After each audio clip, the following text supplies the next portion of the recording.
nice. Yes, go! Yes! No! Come on!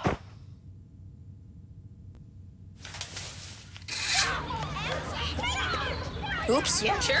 Let's go. Moms everywhere are finding ways to keep kids active and healthy. Works every time. Get ideas, get involved, get going at letsmove.gov.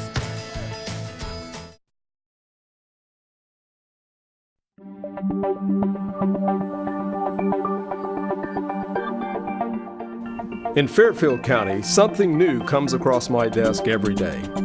Crimes are committed, cases are solved, and a community is made safe by the hardworking employees of the Fairfield County Sheriff's Office.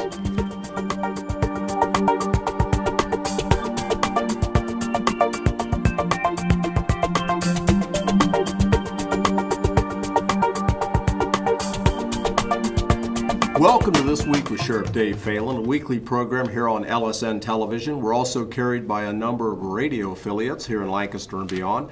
Do appreciate you, the viewers and listeners that join us each and every week, and the staff here at Fairfield Christian Academy that produce and put this program together. Our executive producer, Kelly Roberts, off the camera here, helping with a lot of our guests and questions and things, and do appreciate her diligence in this program. Back second week by popular demand is Sergeant Jesse Hendershot with the Fairfield County Sheriff's Office, our Community Policing Bureau, recently assigned to that. But before we get into that, tell us a little bit about your family. You're a local guy here. Yeah, outside of Baltimore. Okay. The family's doing great. We just had the addition of our third child. Wow. Last year, so that keeps the family busy. And what's their ages?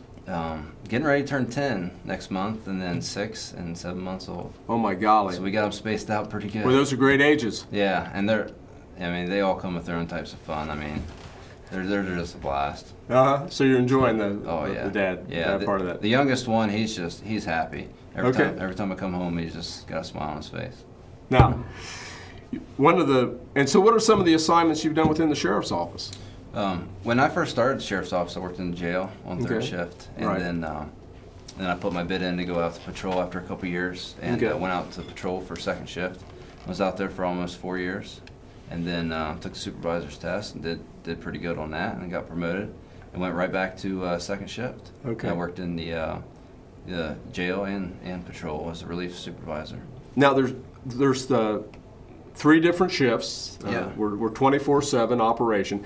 What are some of the different responsibilities or things you see between the shifts in law enforcement? I mean, each shift is completely different. And, working all 3 different shifts. First shift, they have some calls, not as much as seconds, but they're mostly administrative stuff. Okay. We have deputies on first that all have different assignments. And some of the assignments can be a day long. It could be a couple days throughout the week that they've got it completed. You actually have to take them out of an area to get it completed. What would be an example of some of the responsibilities? Like Deputy Roberts, he works on the cars. Okay. And that could take a couple days out of his week. Deputy Kohler works on the junk titles, and that takes a lot of time out. And Deputy Paul works on speed signs. Okay. Yeah, and Deputy And Norris, of course serving paperwork all the time, warrants or subpoenas and things. Yeah, and Deputy Norris and Deputy Ratcliffe help out with the court paperwork in the morning, and if there's felony charges, that could take up up to half the day. Trying to get a hold of a judge and sign paperwork. Wow. Yeah. So and first trick, there's a lot of administrative. Yeah, and then second shift's just busy. They come in, working second shift for so long. Come in, you look at the screen. We have a screen and roll call that shows all the calls that are pending, and it helps the supervisor out to know, when to get people out the door. Yeah. And it's always full. And they get in and they just, they jump in their cars and they go. And it's calls. It's busy calls like domestics and, threats and harassment, people's calling on their cell phones, harassing people, and just everything. People's home, during second shift. So then that's when most of the call volume comes in. So on second shift, a lot of times people will come home and find, because their house broken into, because most of our burglaries take place during the day. Yeah. So you have a lot of reports. Yeah, a lot of car accidents. That's rush hour in the evenings. Yeah, especially in Canal Winchester, there's lots of accidents in there. Okay. And then seems to be when everyone wants to steal stuff from like Myers and Kroger's will be there in second shift. So Canal Winchester especially is busy with accidents and thefts. And you get a burglary on second shift and you're tied up for 2 or 3 hours, Right. handling burglary, because I mean, if it was my house broken into, I want them to go through everything that they could possibly think of, talk to neighbors, Right. If there's any Fingerprints. possible fingerprints, Right. So they're busy with that, and unfortunately, first shift doesn't get that as much because it happens during first shift. Right. And that's when other like community watch driving around, helping out, having eyes and ears, just getting rid of these guys that want to come in and try to break into someone's house. So then tell us a little bit about third trip. And then third shift, there's not a whole lot of call volume. That's when they're out, they're on the prowl, they're looking for drunk drivers, looking for people driving without a license. Checking businesses. Yeah, getting out of their vehicles, hand checking everything, and there's a lot of stuff to do. Checking all the different areas, people's vacation checks. So which shift did you like working the best? I like seconds. Yeah. I didn't like it for the family. Right. I liked it for the busyness. Right. I really enjoyed it. I enjoyed all the people I worked with. Not that I don't on first shift. Right. But I would just work with them so long. Right. And but first shift's definitely nicer for the family. Right. And third shift, having worked all those shifts myself, third shift was always tough because no matter how much rest I got at 4 or 5 in the morning, I was just like kind of wrung out. Yeah. So it was kind of not natural to be up all night. And I'm appreciative of our deputies that do that. They're checking your homes, checking the alleys, walking around there in the middle of the night. Could be a tough assignment. But like you said, the volume of calls, they're not there. Yeah. Yeah, and my wife said, if you ever have your option, I don't want you on thirds. No, yeah. She's like, I like you being home at night. And a lot of people enjoy it because, they work thirds and they go home and they sleep for a little bit, and then they're up, in the evening time with their families. Right. Or if they have a doctor's appointment in the morning, then, they just go straight to that, then they sleep in the evening. Right, so they right. have their luxury of doing that. Yeah, if you can get used to the Yeah. hours, there's some advantages there. Let's talk a little bit about social media. That's something that really has come into its own within the last, since you've been with the Sheriff's Office. Well, you've been on about 11 years, 12 years? Yeah. So tell us a little bit about some of the different areas of social media we have within the Sheriff's Office.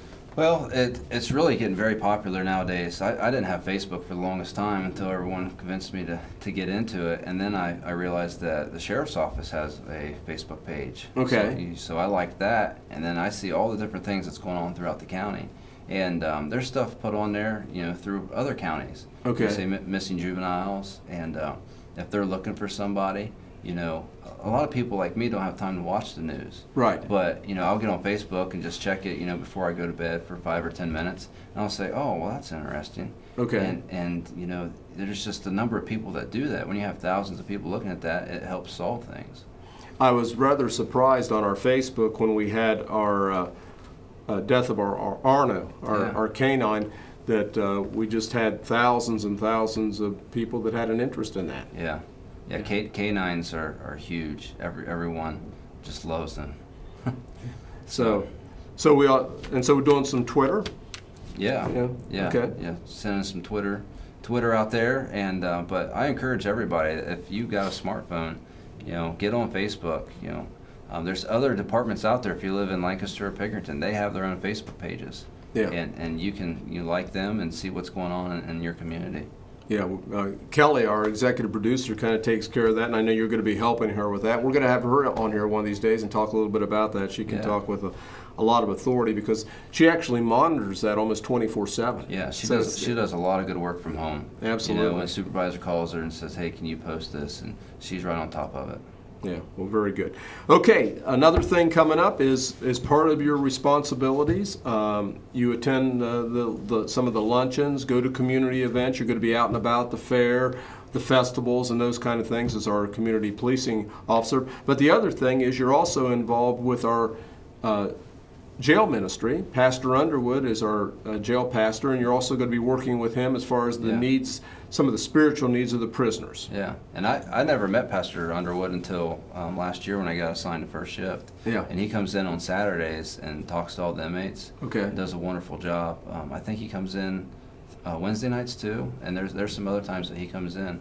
But he does his full-time job, and then he comes and volunteers his time to come in and helps out all the inmates, tries to get them on the right track. Yeah. And it's a wonderful service. Yeah. And with talking with him, once he found out that I was going to be working with him, there's some people he has in mind that are Christians that he would like to try to get approved. Yeah. To try to come in and help relieve him, because he is coming in a lot of hours throughout the week. Right, and our jail ministry has, I don't recall how many members, but there's a lot of people that are involved in the jail ministry within the Fairfield County Sheriff's Office. I think he was telling me there's like over seven churches that are involved. 7 different churches, different denominations. Yeah. And I know my wife Loretta's involved with Grace Haven, and she, along with a number of other volunteers, they go in on Thursday nights.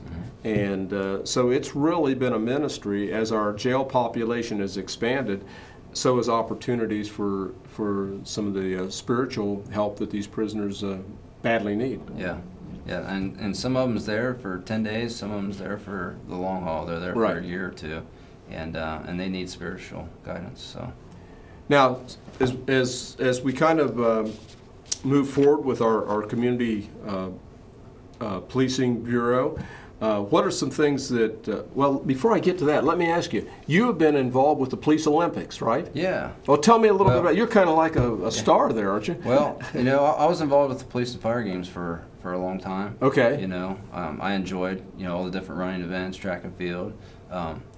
When the Canadian American Games came to Dublin, I competed in that, and the toughest competitor alive. I wanted to change it up and try something different. Okay. Trying to get a lot of the people that I work with on board with this, and sometimes I can get them. Well, tell us a little bit about what the program is. Well, the Ohio Police and Fire Games is basically if you're in law enforcement, a fireman, and they've opened it up to military, if you're interested in competing, you can sign up, and they have pretty much anything you want to do. If there's something out there you like, they have it. They have bowling, billiards, cornhole, fishing, motocross, track and field. I mean. So you're a track guy, right? Yeah. I ran track and cross country in high school. So what do you run? 400, 800 mile. Okay. Me and a lot of the other SWAT team members are actually signed up to go down to Nashville this year to compete in Tough Mudder. And it's a 10 to 12 mile race with obstacles. Wow. And that was designed by the British Special Forces. So. Well, great. Well, we look forward to that. Okay, coming up, some things you see? We just have about a minute left here. As far as your vision of what you'd like to bring as far as to our Community Policing Bureau. I'd just like to be out there. Any kind of events that's coming up, give us a call, and we'll try to make it out there, whether it's me or somebody else. Okay. And with working in the jail and patrol, a lot of people are already coming to me with good ideas. And Great. I'm just trying to soak it all in and write them all down, and then once I get in there, we'll figure it out and try to get the game plan together. And again, if you're a community group out there, or you just need someone to talk about things within the sheriff's office, you need some type of maybe self-defense training or things, get a hold of you. Again, give us your email one more time, and I know you'll be glad to help them if you can. Yeah, it's J Hendershot, HENDERSHOT, at sheriff.fairfield.oh.us. So, thank you for having me on. Sergeant Jesse Hendershot, our Community Bureau Sergeant. Do appreciate him being here for the last 2 weeks.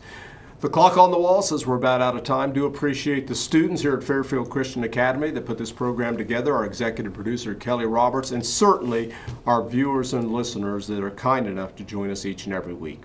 Until next week, same time, same place, buckle up, be careful. I'll see you here next week.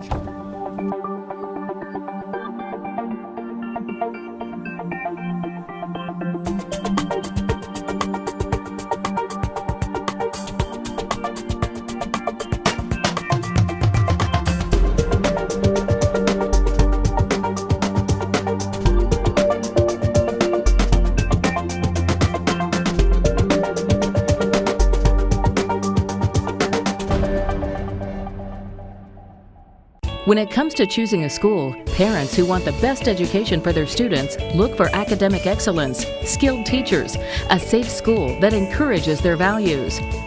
Students want a school with competitive athletics, unique opportunities, and friendships that last a lifetime. Fairfield Christian Academy, the place where parents and students agree. Enrolling now at fairfieldchristianacademy.com.